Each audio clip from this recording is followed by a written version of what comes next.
Hello students, today we are going to study second lesson of chemistry of class 9 is matter around us pure. Okay, तो हमारे lesson का जो name है वो है is matter around us pure.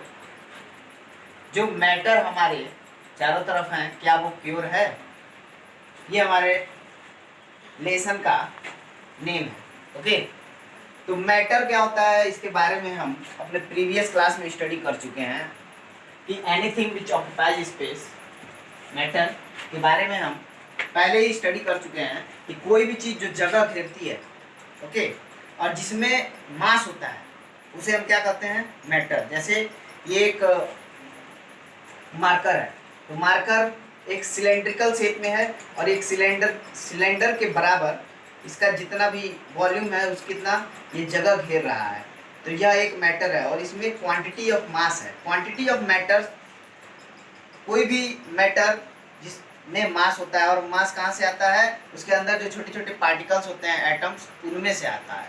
तो matter क्या होता है, कोई भी चीज़ जो जगह घेरती है और जिसमें मास होता है उसको हम मैटर कहते हैं।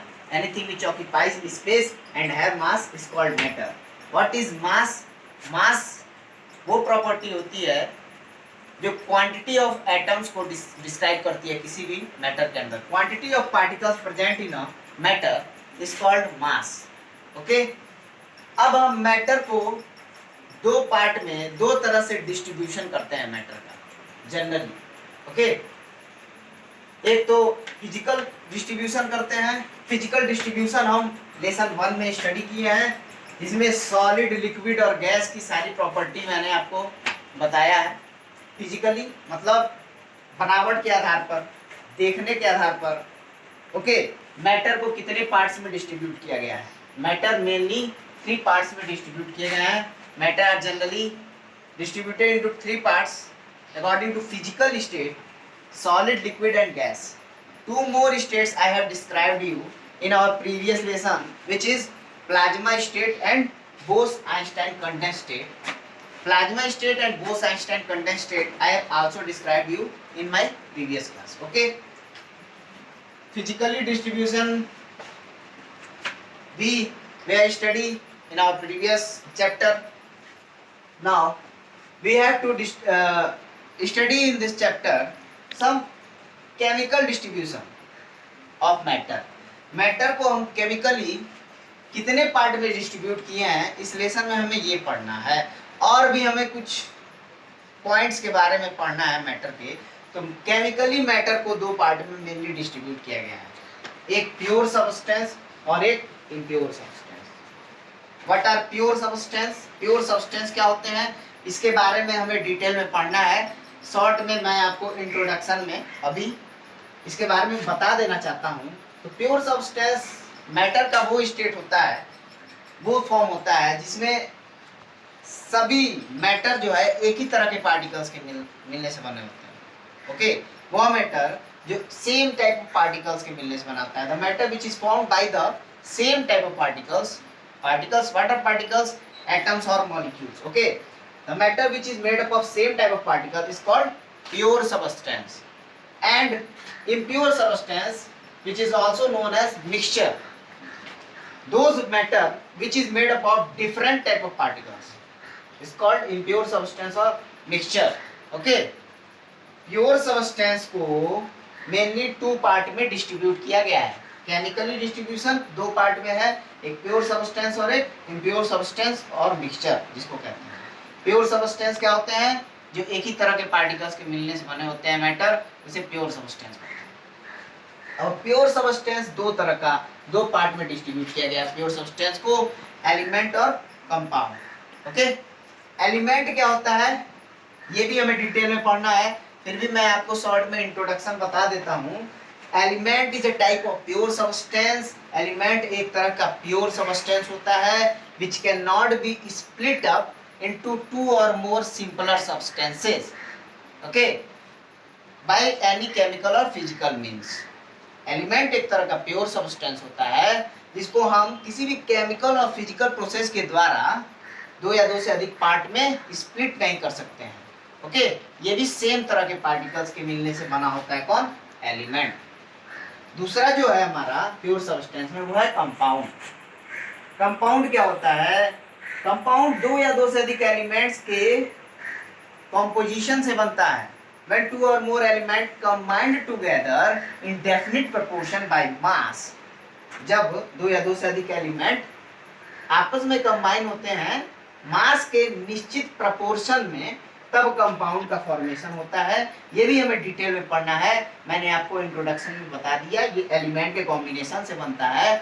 जब डेफिनिट प्रपोर्शन बाय मास में एलिमेंट कंबाइंड होते हैं तो कंपाउंड का फॉर्मेशन होता है। ओके, एलिमेंट को हम तीन पार्ट में डिस्ट्रीब्यूट करते हैं, metal, non metal, metalloids. Metal, non metal के बारे में आप प्रीवियस क्लासेस में अपने स्टडी कर चुके हैं कि metals are shiny, lustrous. Okay, non metals के बारे में भी आप जनरली स्टडी कर चुके हैं कि नॉन मेटल्स ज़्यादातर गैसियस स्टेट में ही पाए जाते हैं, ठीक है, शाइनी नहीं होते हैं।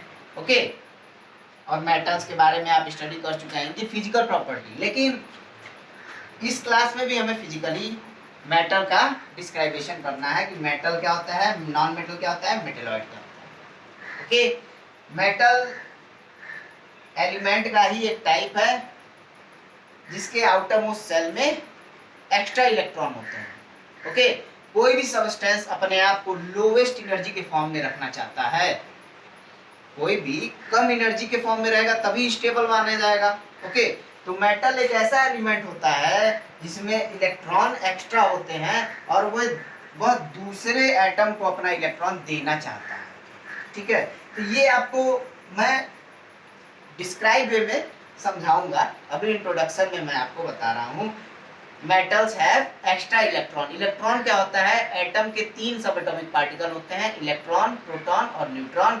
इलेक्ट्रॉन मेटल में एक्स्ट्रा होता है जो वो किसी अदर एटम को यानी नॉन मेटल को डिस्ट्रीब्यूट करता है। जनरली नॉन मेटल भी एलिमेंट का ही एक टाइप है जिसमें इलेक्ट्रॉन की कमी होती है। केमिकली डिस्क्राइबेशन में बता रहा हूँ, फिजिकली आप इसका डिफिनीशन स्मॉल क्लासेस में पढ़ चुके हैं। Non metal, those atoms which have less electron, those type of element are called non metal। और मेटलॉइड्स में नॉन मेटल मेटल दोनों की प्रॉपर्टी होती है। इसको शॉर्ट वे में आपको इस लेसन में स्टडी करना है, ये सब मैं डिटेल में आपको बताऊंगा। कंपाउंड को दो पार्ट में डिस्ट्रीब्यूट किया गया है। इनऑर्गेनिक कंपाउंड जनरली मिनरल से जो हमें प्राप्त होते हैं वो इनऑर्गेनिक कंपाउंड होते हैं। इनऑर्गेनिक कंपाउंड्स में जनरली कार्बन के कंपाउंड्स नहीं आते हैं, जिसमें कुछ एक्सेप्शन है जैसे CO2। ओके, तो ये जो है इनऑर्गेनिक कंपाउंड है जो जिसमें कार्बन नहीं होता है, बट कुछ एक्सेप्शन है इनऑर्गेनिक कंपाउंड में, जैसे कार्बन डाइऑक्साइड हो गया, ठीक है। ये जो है इनऑर्गेनिक हमारा कंपाउंड है। ऑर्गेनिक कंपाउंड क्या होता है, जनरली नेचुरल सब्सटेंसेस या ऑर्गन्स में जो कंपाउंड पाया जाता है वो ऑर्गेनिक कंपाउंड होता है। ऑर्गेनिक कंपाउंड में कार्बन होता है, ठीक है। ऑर्गेनिक कंपाउंड जनरली कहाँ से पाया जाता है, किसी ऑर्गेनिक कंपाउंड के बेसिक प्रॉपर्टी क्या है, इसमें कार्बन होता है। जैसे मीथेन हो गया, ओके, एथेन हो गया, ओके, फॉर्मिक एसिड हो गया, ठीक है।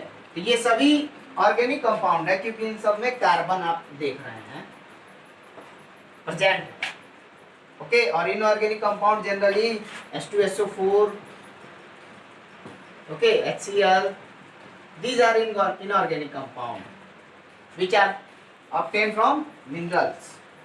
ओके, तो इनऑर्गेनिक कंपाउंड ये भी आपको मैं डिटेल में डिस्क्राइब करूंगा, अभी मैं इंट्रोडक्शन में आपको ये बता रहा हूँ। इम्प्योर सब्सटेंस में मिक्सचर आते हैं। मिक्सचर जो होते हैं वो इम्प्योर सब्सटेंस होते हैं जो दो या दो से अधिक प्योर सब्सटेंस के कंपोजिशन से बनता है। ओके, मिक्सचर भी दो तरह के होते हैं, होमोजीनियस और हेट्रोजीनियस मिक्सचर। होमोजीनियस मिक्सचर के बारे में भी हमें डिटेल में पढ़ना है क्योंकि होमोजीनियस मिक्सचर में दो या दो से अधिक जो प्योर सब्सटेंस होते हैं उनका कंपोजिशन डेफिनेट नहीं होता है, जबकि हेट्रोजीनियस होमोजीनियस में डेफिनेट होता है, कंप्लीटली एक दूसरे के साथ मिक्स हो जाते हैं प्योर सब्सटेंस, जबकि हेट्रोजीनियस में सेपरेट लेयर बना लेते हैं, कंप्लीटली मिक्स्ड नहीं होते हैं हेट्रोजीनियस मिक्सचर में। These are the distribution of matter according to physically and chemically. Okay, we have studied that what is the distribution of matter. अगले क्लास में हम केमिकल डिस्ट्रीब्यूशन को और डिटेल में स्टडी करेंगे.